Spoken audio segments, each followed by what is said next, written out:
On sait tous où se trouve la zone 51, un bout de désert au Nevada, une tache blanche sur une carte, devenue une légende à force de rumeurs. Tout le monde en a entendu parler, mais presque personne ne sait ce qui s'y passe vraiment. En 1989, un homme du nom de Bob Lazar apparaît à la télévision américaine. Il affirme avoir travaillé dans une section ultra secrète appelée S4, où il aurait vu des soucoupes volantes, des petits gris, et participé au démontage de leur technologie.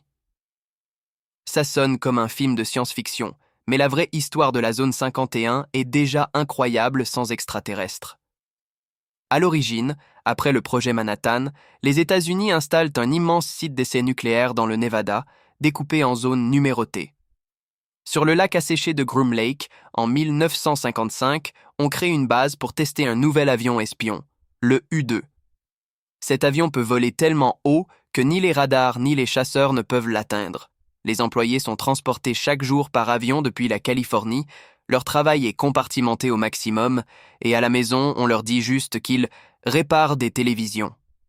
Mais le Unerme 1960, le U-2 piloté par Francis Gary Powers, est abattu au-dessus de l'URSS. C'est un scandale international. Les États-Unis cherchent alors un appareil encore plus rapide, plus haut, plus invisible. En 1962, Lockheed crée l'A-12 Oxcart, un avion en titane capable de voler à plus de 3 fois la vitesse du son et de grimper à 25 km d'altitude, pratiquement invisible au radar. À l'époque, les pilotes civils qui le voient dans le ciel pensent apercevoir des ovnis. Personne ne sait qu'on teste un engin pareil. L'A-12 sera utilisé pendant la guerre du Vietnam pour repérer les batteries de missiles et même pour désamorcer un conflit. En 1968, grâce à une mission secrète, il permet d'éviter une guerre entre les États-Unis et la Corée du Nord en photographiant discrètement un navire américain capturé, prouvant que Pyongyang ne préparait pas d'attaque. Peu après, l'US Air Force adopte son successeur, le SR-60 et 11 Blackbird, et le programme A-12 s'arrête. Entre-temps, la zone 51 s'occupe d'un autre type de rétro-ingénierie. Non pas des soucoupes, mais des avions soviétiques. En 1966, après une opération menée par les services secrets israéliens, un pilote irakien fait défection avec son Mi-G20 et 1. L'avion est secrètement transféré aux États-Unis, où il finit à la zone 51. Là, les ingénieurs américains l'étudient, le testent et analysent ses radars pour comprendre comment les contrer. Dans les années 1970, un nouveau projet voit le jour, le F-117 Nighthawk, premier avion de combat furtif. Les premiers essais ont lieu à la zone 51, puis sur un autre site voisin, le polygone de Tonopah, qu'on surnomme parfois la zone 52. Quelques décennies plus tard, une nouvelle révolution naît dans le même désert, les drones. Les prototypes testés dans les années 60 étaient encore fragiles et coûteux, mais à partir des années 90, les modèles Predator et Reaper changent complètement la guerre moderne.